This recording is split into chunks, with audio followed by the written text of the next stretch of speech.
What is going on, you guys? Petplatypus here, and it is time to do a live reaction to Toriko chapter 386.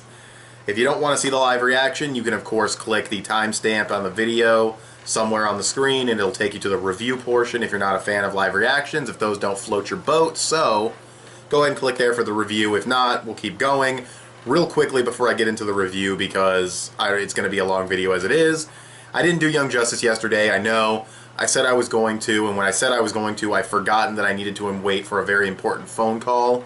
And I'm not going to go into all that because you guys don't care, but and also it's kind of just, me business. But anyways, I didn't want to, preoccupy myself with something else, and I felt bad about it. But Saturday for sure, because today is Toriko, tomorrow's JoJo, for sure Saturday. I'll hit that, and then Young Justice will be done, finally.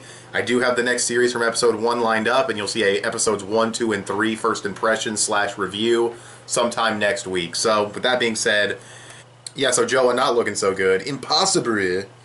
How could this happen to me, the one who has gained a hold of the greatest gourmet luck of all? Me, who should have been heading for the farthest land. How could you have defeated me on this tiny planet? Indeed, the Earth is a small planet, which is disgusting to say because it's like Neptune size, but anyways, but the appetite hidden within it is more gargantuan, so much more gargantuan than you could ever possibly imagine. Farewell, Joa. We got Midora looking stern. Alright, so Joa's dying. Or not, knocking. Did that just like freeze Joa in place from dying, I guess? Maybe? Possibly? Hold on there a minute, Joa. Acacia. Midora, you coming to help is the equivalent to 10,000 soldiers worth of manpower. I'd say Midora, I'd say you're selling him short, but alright. Keep going, Toriko. Continue. But you've got to be careful. There's something you need to know. Neo in his perfect form, who Acacia had taken him inside of, his capture level was 22,000. Okay, that's pretty high. And even before he had even taken in Acacia's capture level, he was already easily 8,000. Which means that Acacia's current capture level totals out to, okay, what is it? 30,000. Alright.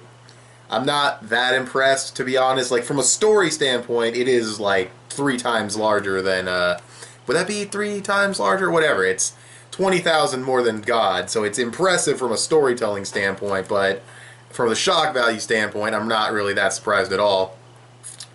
You bastards, there is no snacks left or meals left in your future.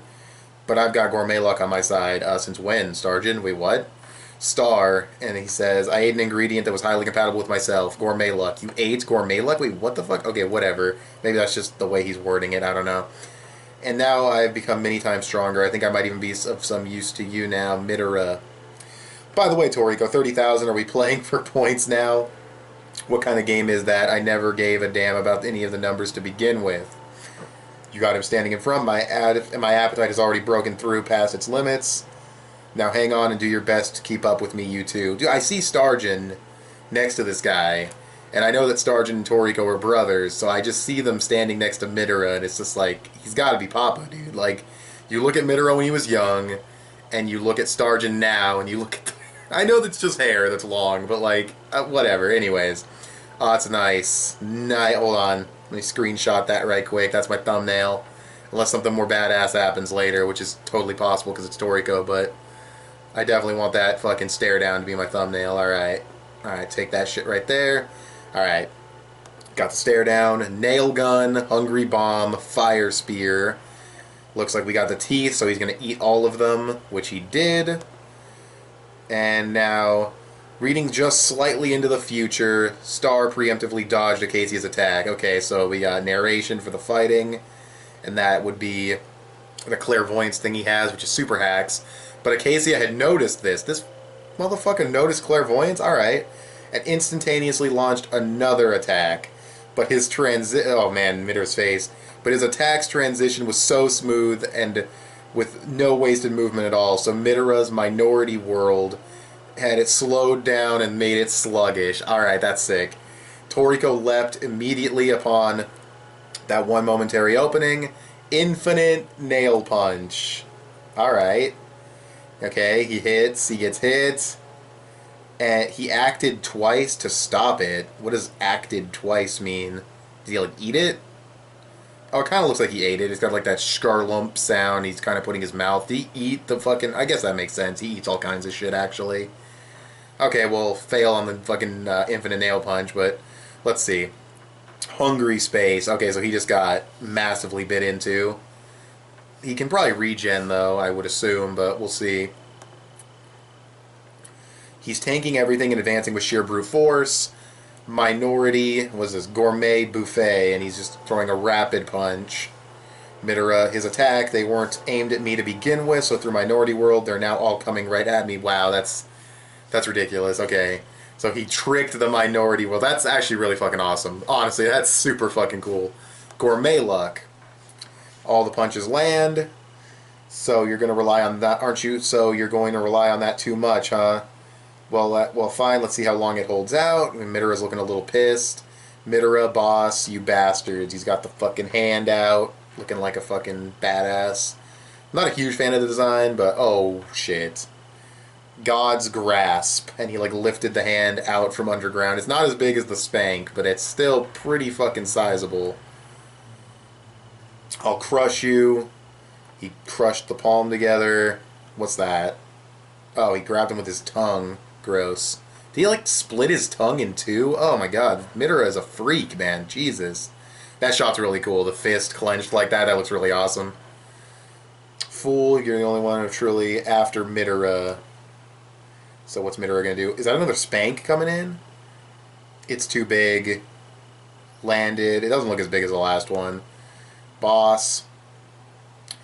I've got you and now I'll crush you. Toriko's going in. Acacia, Jet Fork. Is his arm purple? Yeah, it's purple. I thought maybe it just had shadow, but pretty sure it's transformed. Took the Jet Fork. What's that? Toriko has like his hand up in the air. Is he going to go for another attack? Oh yeah, Jet Knife. Nice. This is a really... I would love to see some of this shit.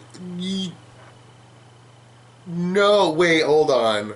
Go back a page. Hold up. Did Toriko just fucking do that shit? Did he take a little too much off the top on this planet haircut right now? That's fucking crazy. Yeah. Oh my god, I felt like King of Lightning for a second there, dude. What the fuck, dude? That's insane. Holy shit. So epic, I teared up a little bit. What the fuck? So he's pissed off. It looks like he finally maybe took a little damage. Outside of what Midora hit him with, because we know he bled from Midora's hits. Punched Toriko, smashed him down. That panel's a little messy. I think he followed up and hit Toriko in the guts. I can kind of see make out Toriko's face right there. This is a great fight chapter. Just fantastic, honestly. Toriko's bleeding. Yeah, I can't tell. I think he's rapid punching him, but it's hard to tell the way that's drawn, to be honest. Is that a nuclear fucking cloud explosion from rapid punches? You gotta be kidding me. So Toriko's on the ground. He's bloody. Toriko, just what the hell are you, seriously? So he's probably pissed that Toriko's so strong. Is Toriko's third demon coming out? Is it happening? Here I thought the life was completely left out of you, and on top of the resurrection, you've powered up. And, well, yeah, Chi-Chi gave him red nitro cells, bro. Don't you even know? Like them Senju DNA from Naruto. No, I'm kidding. And how are you still alive? I'm just taking just that punch. You must have eaten God or something. You did, didn't you? No, not yet. There were people I wanted to let eat it before me. I see. So in other words, you were underestimating me. Forget it. Just disappear already. So, oh my god, he is, like, actually really kind of horrifying right there, to be honest. Who ate it before him, though? Whoa, hold up.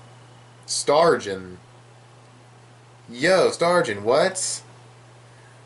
No. What was that ending, Mitsutoshi? No way. Really, that's where you're going to end the chapter, though?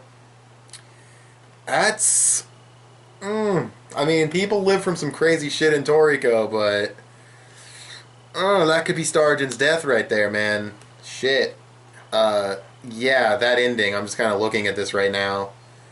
Yeah, Stargin might have just fucking croaked, dude. Like, that's a really bad injury, to say the fucking least. Holy shit. Okay, so... That's intense. That was a fucking phenomenal chapter of Toriko. Okay, so there's really not much to say as far as reviewing this chapter goes, because it really is just like a fight chapter. We see that Joa got knocked and is apparently not dying, which is kind of weird, but still, There's a little bit of story progression there because the character's not dead, so that kind of detracts from the story progression of the previous chapter with like a villain being killed, but still, Joa out of the fight temporarily for now. We find out Acacia's capture level, not too impressive from a shock value standpoint, but still impressive from a storytelling standpoint. That was good. Then we also have the fight itself, which is just fucking awesome. I'm glad the narration was only in the beginning, too. Mitsutoshi uses narration really well. I would say Togashi should take notes, but I don't think Togashi has really done the narration thing since Chimera Ant. Thankfully, because that was fucking bad. But anyways, yeah, so I would say Togashi should take notes, but since he hasn't done that in a while, it's too late for that. He already fucked it up. But, yeah, narration was awesome. The fighting itself was extremely cool, extremely badass. The scale was fantastic. It was awesome. I would love to see it animated, but still, even in manga form, it looks great. And, yeah, a couple of panels were a little hard for me to follow, to be honest. A couple of the follow-ups from Acacia on Toriko. All those rapid punching ended up with, like, a mushroom cloud, though. That was ridiculously insane. But, yeah, it was awesome. Just a fantastic, fantastic fight chapter. And, what else happened besides Stargin? Because that's, like, the big takeaway at the end of the chapter. The Stargin might have just croaked over. He might have died. Unless they feed him God or some crazy shit like that. That's another thing, too. Toriko hasn't eaten God, so he's already this strong. If he eats God, he's going to be like, you know, and with the third demon, I mean, who knows? We'll see what happens. But, yeah, and Acacia had some really good facial expressions in this chapter. And he definitely looked cooler here than in previous scenes. I'm kind of warming up to the design, but still not a huge, huge fan of the design. And then Midora was, of course, really badass. I love seeing the minority world get fooled like that. That was really, really cool. I love that strategy. Even in the midst of all this badass action, there is still some strategy there. And Toriko taking that cut, like, oh man, like how many animals and creatures did Toriko just kill by cutting off that little sliver of the planet? Like, that was insane. Oh man. Just phenomenal. Just a phenomenal fight chapter. So much hype, so much badass choreography, and just... yeah, the art got a little shaky in a couple of spots. I couldn't quite tell exactly what was happening in the panels, but not too big of a deal. I definitely say from an entertainment value perspective, this chapter was easily in the range of a 9.5 to 10 out of 10. Speaking objectively, Joe is not dead yet. Not going to count that against the chapter, but it does kind of make the story progression of the previous chapter less impactful because not dead yet, but we'll see what happens. Where is Joa standing? Like, that's kind of the question you have to, like, just sort of set aside when you're reading these fights, is like, where is everyone in comparison to everybody else? Because, like, if Joa's just standing there with knocking, then where was Joa when the hand came up and crushed everything? And where was everyone standing when he did the spank and, like, smashed the side of the planet? Like, yeah, I guess you just kind of have to forget about those questions because the area of effect on some of these attacks should be killing, like, everybody. And Dragon Ball sort of had this problem, too, with some of the major attacks, but, yeah, I don't know. It's just insane. Yeah, no, I really like the chapter, though. If I had to give it just a solid rating, I'd still give it a solid 9 out of 10. I think it's an amazing chapter of Toriko. I think as far as what it set out to do, which is be a fight chapter, it was fantastic. Some of the best fighting in the series, at least for a while.